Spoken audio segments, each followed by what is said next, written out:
Labyrinths are an ancient symbol of the divine feminine and employed in some ways by nearly every culture on the planet, as is the case with most sacred geometric patterns.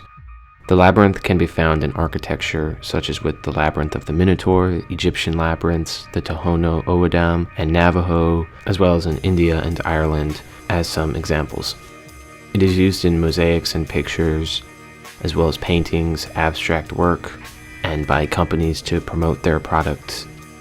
And they are incorporated into hospitals, parks, and churches due to their healing and spiritual effects. Labyrinths are also found in nature, from your fingerprints to your brain, from tree bark to whirlpools to plant growth. There is something special about labyrinths, and it seems to possess some kind of quality that makes it not only effective but preferred in a lot of instances. We'll get into as much of this as possible, but first let's start with the etymology of the word labyrinth. Now, of course, different languages have their own word for these maze-like patterns, but labyrinth has become the main term for English, but not that it matters too much, as the etymology is largely unknown anyways. The main consensus is that it comes from the Cretan goddess of the double axe, who presided over many Minoan palaces. The Minoans is where we get the mythological tale of the labyrinth built by Daedalus to house the Minotaur. But there are many labyrinths that predate the Cretan one, so it is not as if any one culture invented or created labyrinths. But that is the furthest we can trace the root of the word, the double axe, associated with a goddess as opposed to a male war god, which is what you might think at first. But its association with the goddess is important for later, and you'll see why it works or why it's that way. There's also a connection to the word with caves, but true to the nature of labyrinths and mazes, the meaning and significance quickly starts to get confusing and complicated. So bear with me as I break this down. In order to understand labyrinths, we need to look at the anthropological concept known as liminality.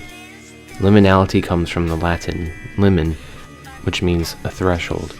Liminality is the space, either physical or otherwise, between two other places. Liminality can be the transition during a ritual not yet complete, or a hall or passage connecting different locations.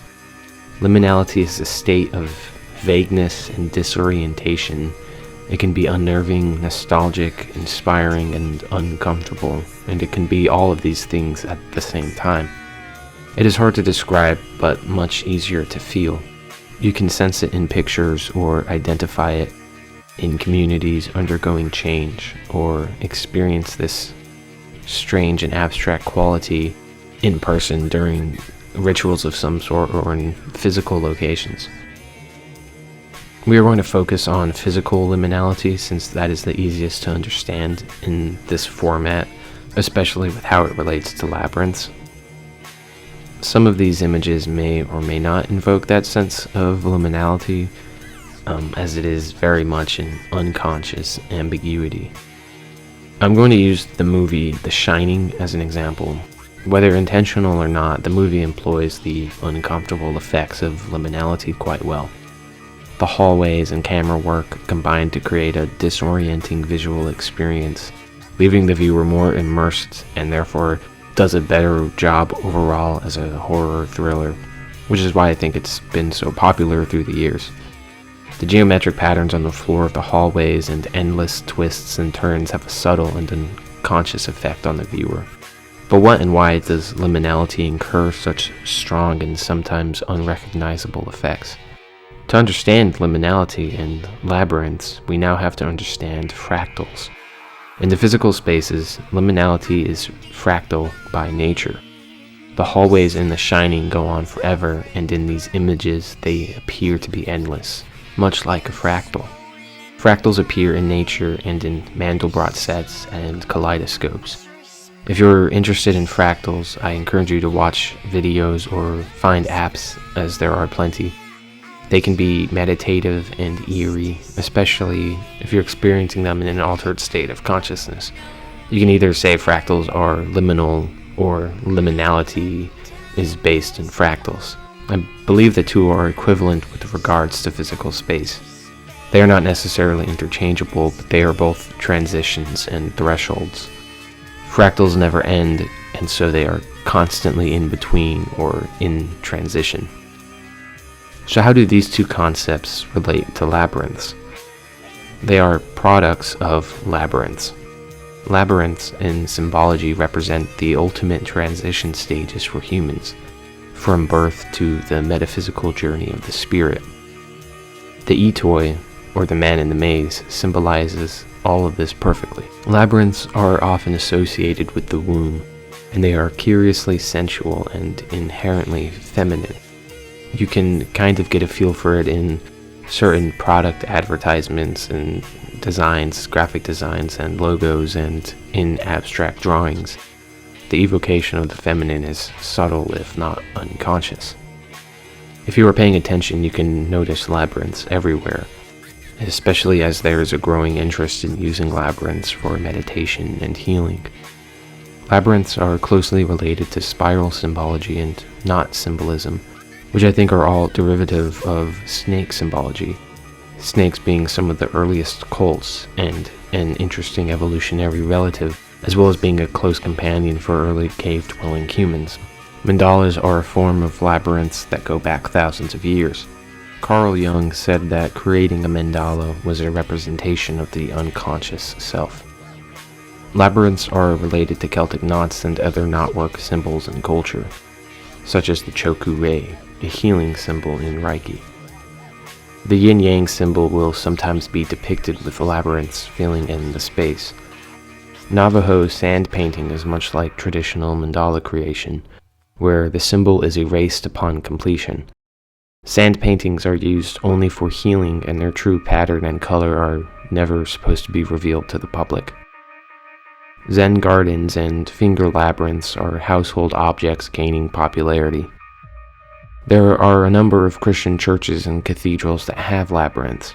Chartres Cathedral is the most famous example. Even the Catholic Church is not immune to this primal and pagan symbol. They even sell labyrinth prayer techniques and on rosaries. You might also hear that this specific labyrinth in Chartres Cathedral is measured out to be 666 feet, which I suppose it could be, but it was built in a time long before the American standard measuring system was invented, so that is a bit of an odd claim. I will say this though, 666 in numerology is the number of humankind, so Christians turning it into the number of pure evil goes to show how they value humans, and how a beast, a creature of nature, is also this pure evil. Not really relevant to this video, but worth noting for posterity's sake. Labyrinths in architecture take things a lot further, but that will have to be its own topic in another video. But I think you get the idea that the diversity and expanse in which labyrinths are used and have been used for thousands of years. They are unconscious reminders of caves, as in the case of liminality, a transition from nocturnal cave-dwelling life to daytime open-air nomads, quite literally switching from a yang life to a yin life. Labyrinths are unconscious taps into that ancestral lifestyle. But why labyrinths? Why not something else? To answer that, we are going to shift to the sort of practical aspect of labyrinths, getting out of the symbolic and psychological side. I mentioned labyrinths in a previous video briefly and gave some examples of various labyrinth and swirl patterns. I'm going to bring some of those same ones up again, as well as some more examples. It is likely there is some electromagnetic or energetic significance to the labyrinth shape. Magnets themselves take on this pattern or some variation of it. Sound is emitted in concentric circles, and plants and crystals tend to form in these same swirl and circular patterns. There's something very efficient in the labyrinth shape. It makes use of all of its space, leaving nothing empty. Compare a mandala to a circuit motherboard. Motherboards are built in such a way because it works the best in a small surface area. brains and intestines maximize their space by folding in on themselves and snaking around in a maze. It goes beyond that too. Farming techniques, such as those used by the Navajo as well as many other cultures, involved arranging the crops in spiral patterns. And similarly, we can see the fractal pattern in terrace farming. Tibetan eye charts are based on mandalas and can help improve eyes naturally. Take a look at Aboriginal artwork or topography maps. Pay attention to textures on trees and other surfaces. Damascus steel was sought after in medieval times for its superior durability, featuring spirals of folded metal forged together. Labyrinths' heightened strength exponentially increase the potential output and production space. Our fingerprints provide extra grip due to their labyrinth shape. Labyrinths are calming, spiritual, energetic, psychologically cathartic, sensual, healing. They are pretty much the geometry equivalent to superfood. As with most things, the more you learn about something, the more you notice it in everyday serendipity. Pay attention to the spiral and knot patterns, to liminality and its vague sense of nostalgia, a possible callback to our caveman ancestors. Notice labyrinths in tree bark and advertising on your fingertips and in cities. Watch fractals and kaleidoscopes, and in general expand your perception to see the sacred geometric shapes in all things. What labyrinths mean beyond what we can try to deduce and what evidence we can comprehend is part of the mystery and a fundamental concept to the very essence of a labyrinth, as they are vague, twisting places and one of the only things other than a mirror that can reflect your image back to you. Be mindful of how you feel the next time you sit in an old diner or when you're at a pathway between one part of a forest to someplace else. The hallway of a hotel or climbing an elevator on a high-rise building. Study the landscape from an airplane window and see the endless fractals that start small from the farthest distance and grow in size as you go nearer. The point of all this is to feel. This was mostly about physical objects and places, but labyrinths are reflected in sound and music. This is the easiest to feel in trip music that is meant to be hypnotic and repetitious. If you're not a fan of that kind of music, another trick you can do is listen to music, but set the audio very low to the point that any lyrics are indiscernible. You'll get the sense of auditory hallucination and that vague feeling that Liminality produces. But I hope I've given you a lot to think about and research or try out. There are far more examples of labyrinths than I could talk about, so I'm going to end the video here, which is already pretty long at this point. So yeah, peace out.